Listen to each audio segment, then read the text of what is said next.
I think my time as a Samsung fanboy has officially come to an end. That's going to sound insane to those who know me, but I'll explain.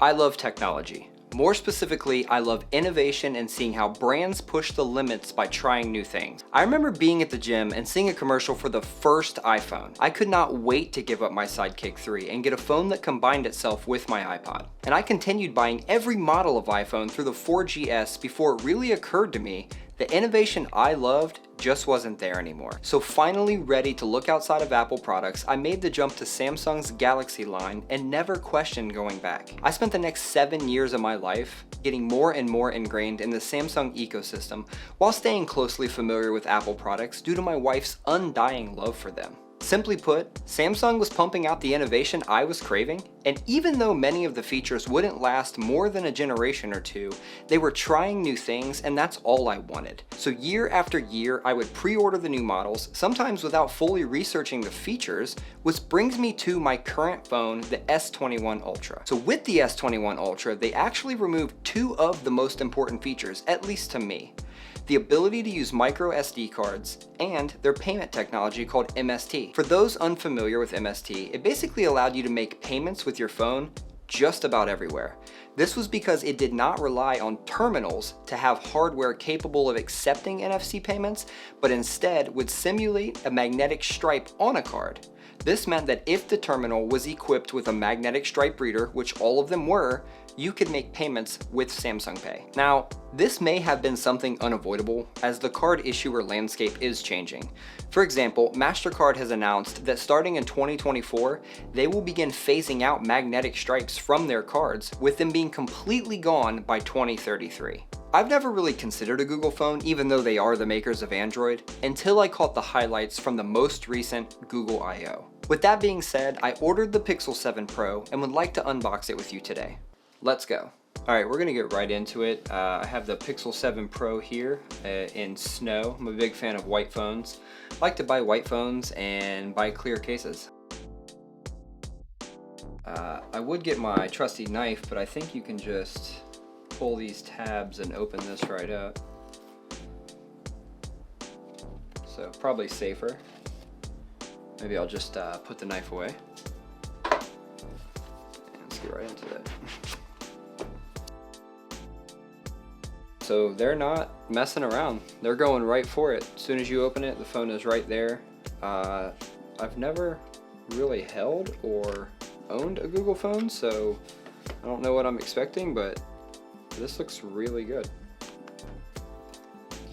We'll open that in just a minute. So in the box, you've got a USB-C to C.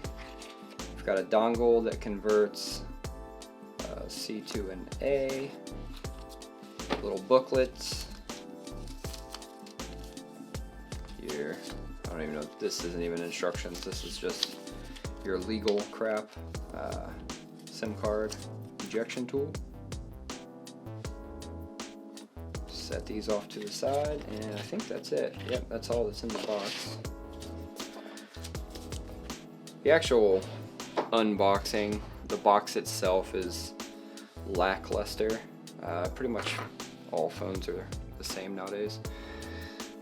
This looks great. So let's peel this off.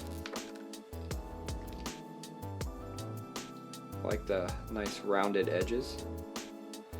I am curious how I'm gonna feel over time about this protruding kind of camera bar. I know that's like their signature thing, but I feel like it'll just get damaged if I'm just sitting it on there. Let's see if this thing's got some power. I'm assuming this is the power button here. I could be assuming wrong. Oh, wait, that button's longer, so it's probably the volume rocker. This has gotta be the power. There we go. So the polished body here is really nice. It is made from 100% recycled aluminum. It features Gorilla Glass Victus on both the front and the back, and I believe it is IP68 certified for water, so very water resistant. The screen itself is a 6.7-inch QHD display capable of 120 Hz, which is also supposed to be about 25% brighter even outdoors in sunlight. The back has 3 cameras, which is seemingly the new standard for pro model phones. We've got a 12 megapixel ultra wide, a 50 megapixel wide, and a 48 megapixel telephoto lens. Inside features the new G2 chip and 12 gigabytes of RAM on the Pro. And if you couple the G2 chip with Google's Titan M2 chip for security, they're basically offering the same level of protection that your EMV chips in your credit and debit cards use. So that's great.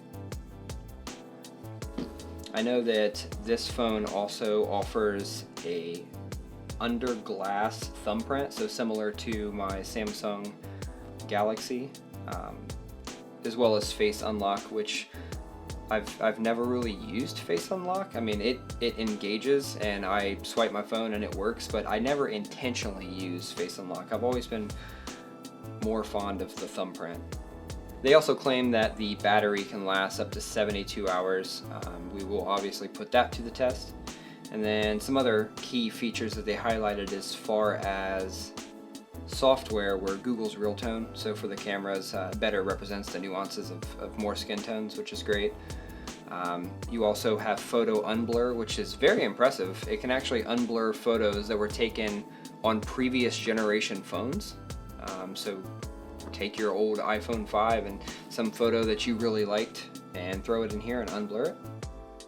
But yeah, that's about it. I am very looking forward to putting this phone through the test and definitely giving it hell before I send my Samsung off into the ether.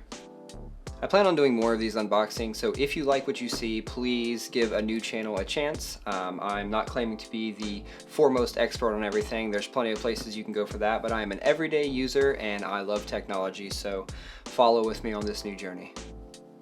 Peace.